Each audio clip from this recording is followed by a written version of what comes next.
to our Lord, and then our Reverend Pulpit, and Pastor Committee members, and all the members of the church for giving me this opportunity to speak in front of you on the fifth word, I am thirsty, or you can also say, I thirst. As we see, it is a very simple and short statement that Jesus said on the cross. How many times do we say this simple statement in our life? Today also many of us might have bought your water bottles because this is a summer season going on, and in the heat, in the scorching heat, we tend to need water. Water is so essential for us. It is a very common condition, and it is a very common thing which a human body needs. Our body needs water so that our function of our body is properly done in a day-to-day basis. If we fail to take water, what happens? We go into dehydration. And to extreme extents, we might faint or pass out, or our BP may go down. So these are the things which happen if we don't take adequate amount of liquid or water. Crucifying in those days was a very brutal death in the Roman Empire. We see Jesus how he was bleeding and sweating, and he was tortured and mocked upon. We see that blood was oozing out from the wounds on his back and his all over the body. The soldiers whipped him. Every time they whipped him, blood was oozing out of it. Then we see how Jesus was crowned with a crown of thorns, and the thorns were piercing in his head, and there was blood oozing out of it.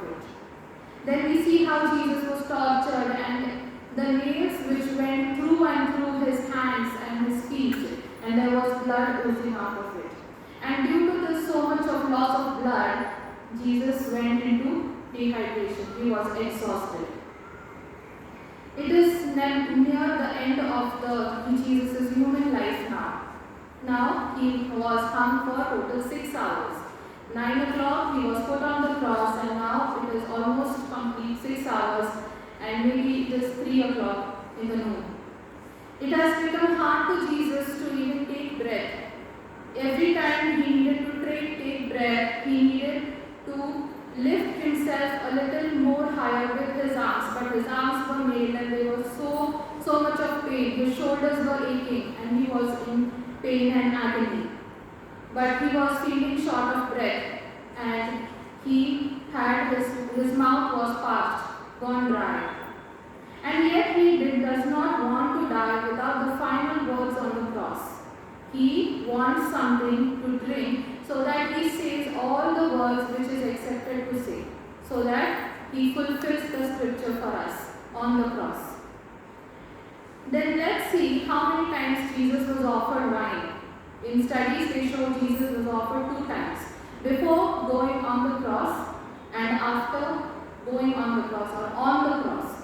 So first time before going on the cross, usually the person who was accused and who were going to be crucified, they were offered sour wine, so that it is like an intoxicant and it is like a painkiller for the person who is going on the cross to reduce some amount of pain.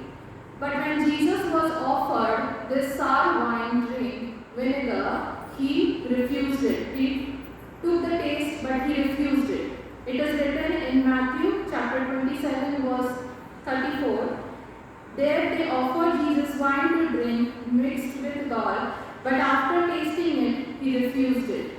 Also, it was witnessed by Mark, which is written in Mark chapter 15 verse 23. Then they offered him wine mixed with myrrh, but he did not take it. So as we see, gall and myrrh are in these verses. Myrrh is attached as an analgesic or a painkiller, and gall is a poison. So these 2 references show that it was offered to Jesus, but he refused to take it. Why? Because he did not want to ease the pain. He wanted that pain, he wanted to suffer that pain. He wanted to show us the suffering on the cross. Then we see the wine, it is made up of grape juice. And when yeast is mixed with it, yeast causes the sugar to turn into alcohol. So this is like science, we won't go into detail of it. But this sour wine was given to Jesus. Back then, this type of drink is known as posca. It is dilution of sour wine vinegar plus water. Sour wine vinegar plus water, when it is mixed together, it was known as posca. Now, what was posca doing on that day on Golgotha? The soldiers who were there, they were carrying this posca along with them to quench their thirst. Those days, the water which was found was not drinkable. It was very sour, or we can say it was not purified. So, in order to purify the water, they used to mix the sour wine vinegar to kill all the harmful bacteria from the water. And the water which was available in those days, the water was not that tasty. But when the wine was mixed in it, it was a kind of drinkable water for them. So these soldiers brought the posca along with them for their duty towards the crucifixion point, and they did not get drunk over it, but they drank only the amount they needed when they were on their duty. Because we see that time it was dry land, they were on the hill, it was a sunny day and scorching heat was there. Then we read that Jesus was given the sour wine with a sponge. Now what was sponge doing there? Did the soldier think of it and bring along with him? Let's see what was the sponge actually doing there. The sponge was a part of Roman soldiers' kit. We have seen Roman soldiers how they are, and they had helmets over them on their head. So that helmet had a pad lining inside, which was the sponge, and sponge usually acted as a drinking vessel for them. They didn't carry cups or glasses or mugs or jars, but they had this sponge. Whenever they found this sour wine vinegar mixed with water, posca drink, they used to soak it in that and use it as a drinking vessel. So this is how the sponge was available there. And then the criminal who was, the soldier who was at the base of the cross, he saw Jesus that he is something different than the other criminals. How? Jesus wasn't cursing them. Jesus wasn't blaming them. Jesus wasn't angry on them. But instead he went willingly. He was willing to go on the cross. He was willing to suffer. And he was willing to die on the cross. So seeing this, maybe the soldier's heart is moved, and when Jesus says, "I thirst," the soldier lifts the sponge towards Jesus' lips. Now how is the sponge lifted? It was attached to a stick of hyssop plant. Okay. Now what is the significance of hyssop?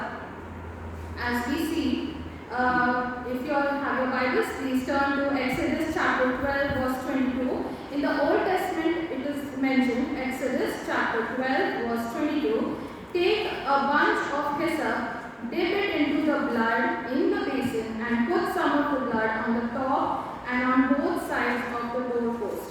So we see when the festival of Passover was there, hyssop was used to sprinkle blood on the doorpost.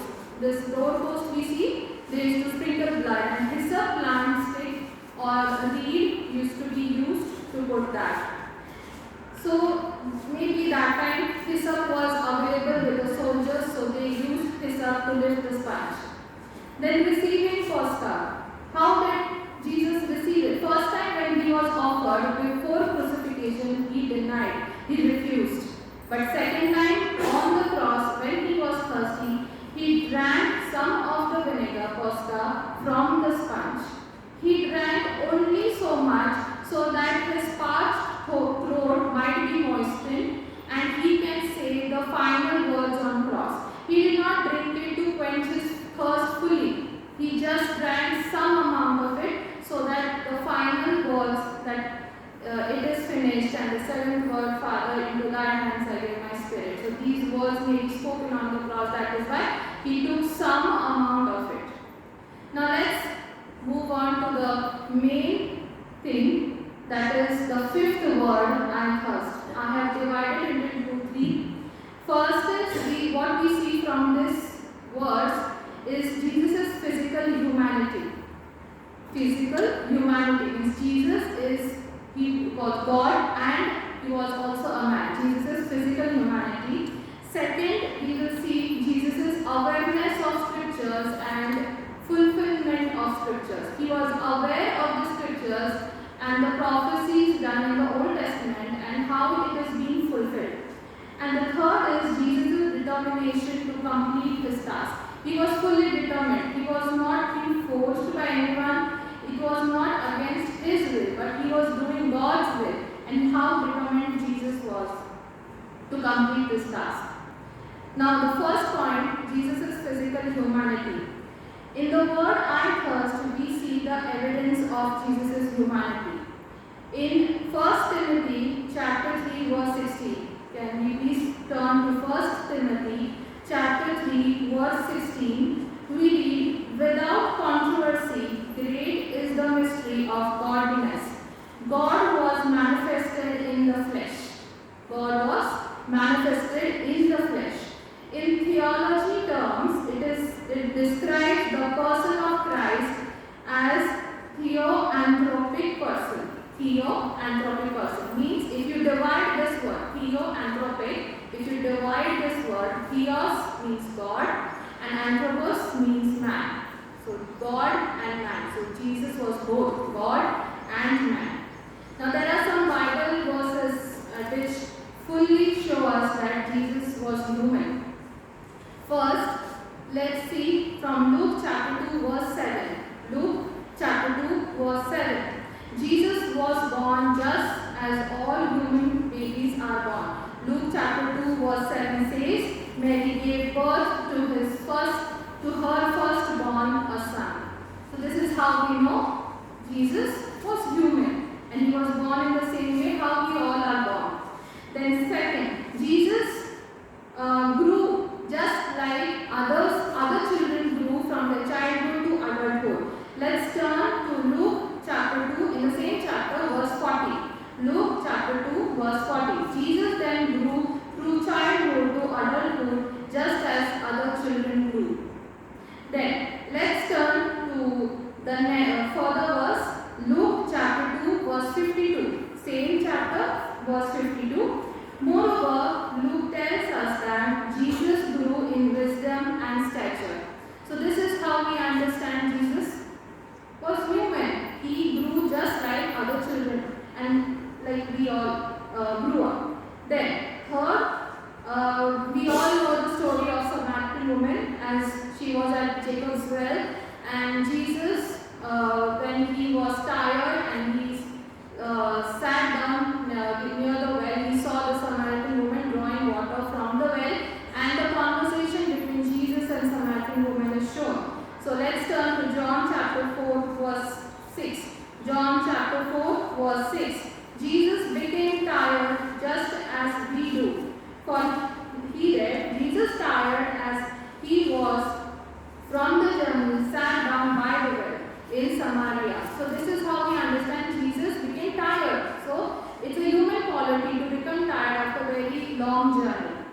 Then next we see from Matthew chapter 4 verse 2. Matthew chapter 4 verse 2. Jesus became hungry after he had fasted for 40 days in the wilderness. Jesus fasted for 40 days and 40 nights and he became hungry. He was hungry. So this is another human quality. Then next we turn to Luke chapter 23 verse 26. Luke chapter 23 verse 26. When we see Jesus was carrying the cross, there were 14 times when Jesus fell down. There were 14 stations where Jesus became weak and he fell down. So when the time had come that he was physically weak and couldn't stand, Simon of Cyrene was called. Simon of Cyrene was there in the crowd and the soldiers called him and asked him to carry the cross for Jesus. So this is how we understand that Jesus became physically weak, another human quality. Then our verse, the fifth word on the cross is, I am thirsty, from John chapter 19 verse 28. And this shows that Jesus became thirsty. So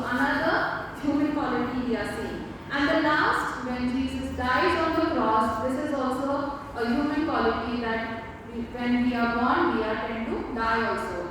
And then similarly as our bodies respond when we are dying, his human body also stopped functioning. His human body also stopped having life in it. And finally he died. So there are many other references which show that Jesus was human and God together, but these are few which I have collected for you.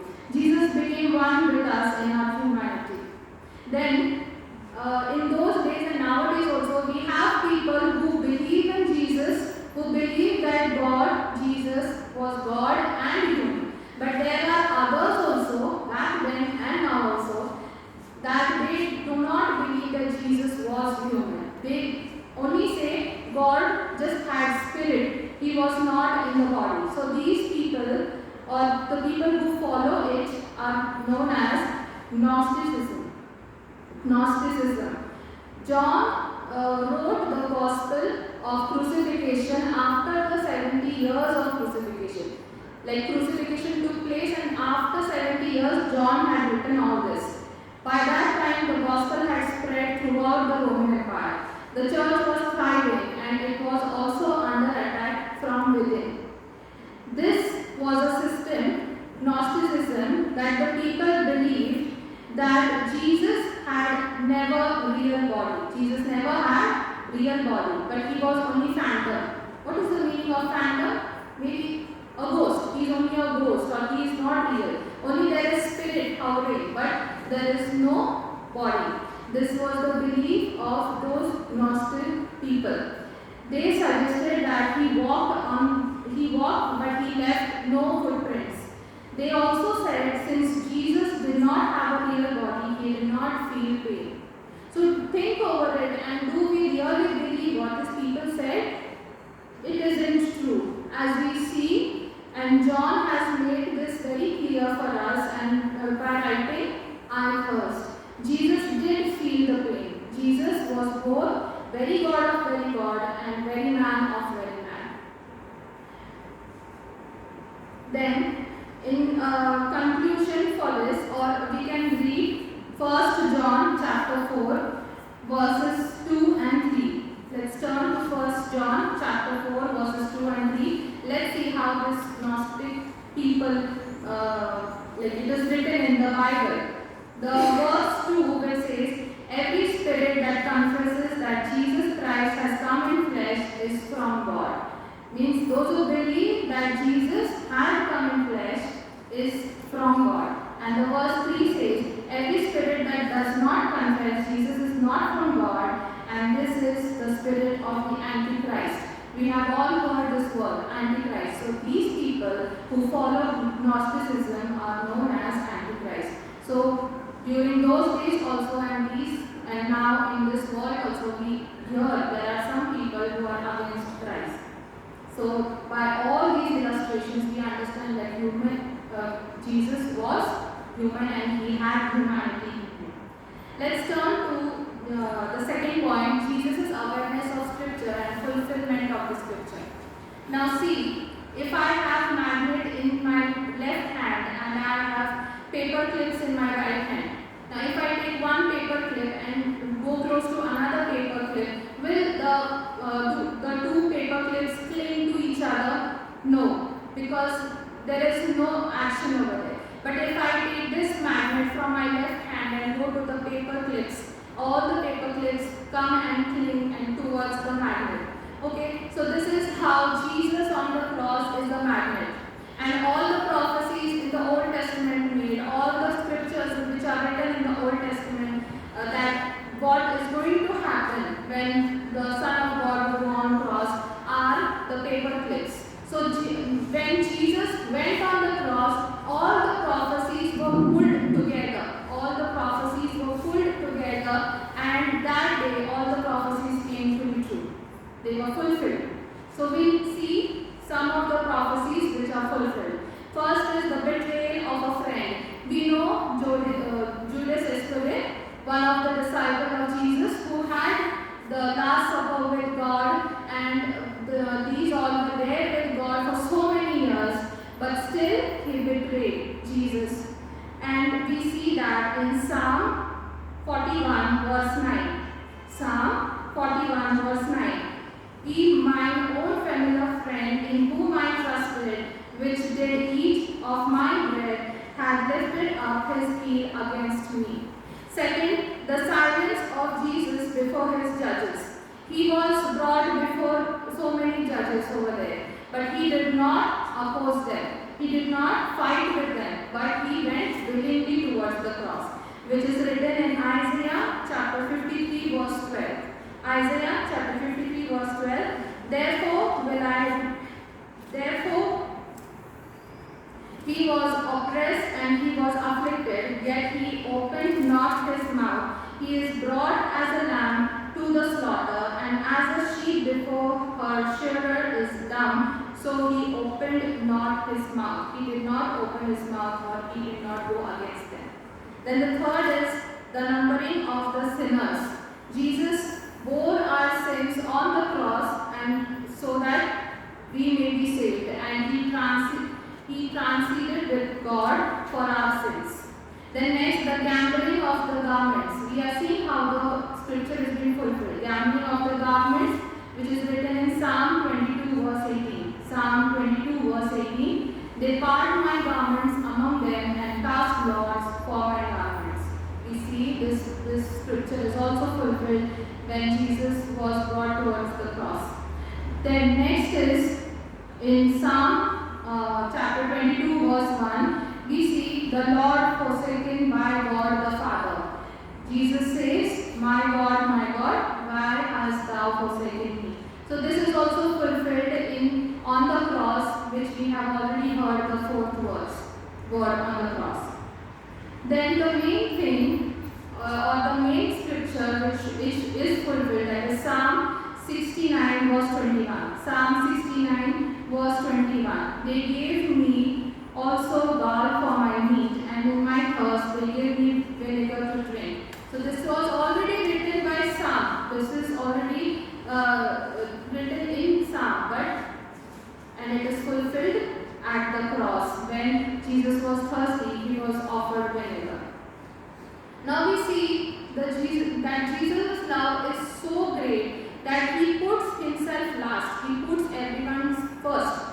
As we see in the first word, it is Jesus prayed for the sinners that Father Lord forgive them, for they do not know what they are doing. So first he is speaking to Father and for forgiveness. Second, he granted eternity to the criminal. We see that he said, verily I say unto you that you will be with me in paradise today.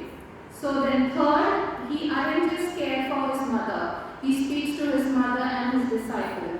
And he says, woman, he is your son. And he speaks to the disciple, she is your mother.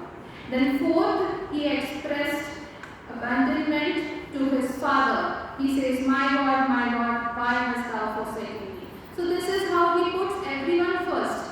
And then now in the fifth word, he says, I first. Now he is showing his actual need. Now he is showing that he really needs something. But till now, he was doing everything for others. Now, Jesus was thirsty for water that time, so the soldiers gave him the sour wine. But do we think Jesus was only thirsty for water? He was not thirsty only for that. He was thirsty for the righteousness. He is still thirsty for our righteousness. His desperate ache for our love, to quench our past souls. He is thirsty for our trust, our surrender. He is thirsty for the whole heart which we are carrying. And not only the good things in our heart, but also the bad or the dark things which we are hidden in our heart. Jesus thirsts for our heart with shame and darkness, and bitterness and resentment, the anger and disappointment and failure. So Jesus is thirsty for so many things in our lives. Then the last point, Jesus' determination to complete the task. Jesus was so determined that he went willingly. Now as a human being or a mankind, what does a mankind thirst for? Let's see. Mankind thirsts for wealth. Mankind thirsts for honor, for applause of the world.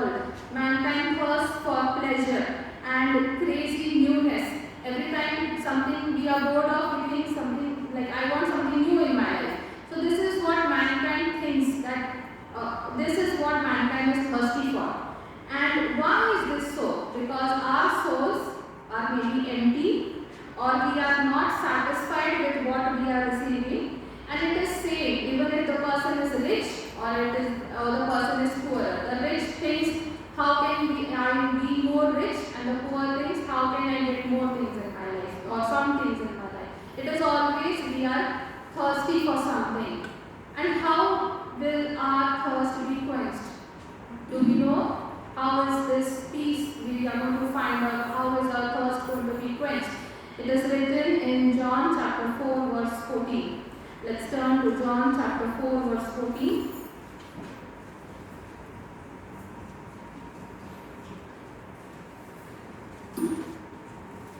Okay. Or we'll read the 13th verse first. John chapter 4 verse 13. Everyone who drinks this water will be thirsty again. That is the worldly things. If you always run to the worldly things, you will always be thirsty. But the 14th verse. But whoever drinks the water I give them will never thirst. Indeed, the water I give them will become in them a spring of water welling up to the eternal life. So when we receive the water which God wants to give us, we will never be thirsty again. So this is how God assures us. In so many churches, even today, men and women, they are without Christ. What do you mean by without Christ? They follow all the religious observations. They follow all the religious performances. But somewhere in their heart, they are lacking something. Their deepest need is not met. So Jesus assures us that if you come to me, I will give you the water which will quench your thirst and you will never be thirsty again. Jesus alone can quench our thirst. Jesus alone meets the deep needs of our heart. Jesus alone can impart the peace which the world does not know anything. Jesus alone says, come unto me, all of you that labor and all heavy laden, and I will give you rest. Jesus is also hungry or thirsty for souls. When we read in Revelations chapter 3 verse 20, Revelations chapter 3 verse 20, it is written, here I am, I stand at the door and knock. If anyone hears my voice and opens the door, I will come in it and eat with that person and they with me. So Jesus says that if you open your heart for me, I will come in and eat with you and you with me. So this is how Jesus is thirsty for souls. So similarly, we also should be thirsty for souls. How many times we just come to church and go back and forget what was taught to us? Then this is not the end. You should go further, take more steps further and go to few more people whom you know and who really need the word of God and spread the word of God. Jesus gave us eternal life and he gave us the love that no one can give. We should also give Jesus a drink of satisfying him. He doesn't want lukewarm love. What is lukewarm? That, okay, I will come to church, I will just do few things, go back and then I'm all of the world. I think of all the world and then only on Sunday I will come back. No, Jesus doesn't want you to become lukewarm. He wants either hot or cold. Yes or no. That is the answer he wants from us. And he wants the love as he loved us. We should also love Jesus as he loved us. So I'll conclude with a question to you all that, or for me also. Are we really thirsty for Jesus? Are we really ready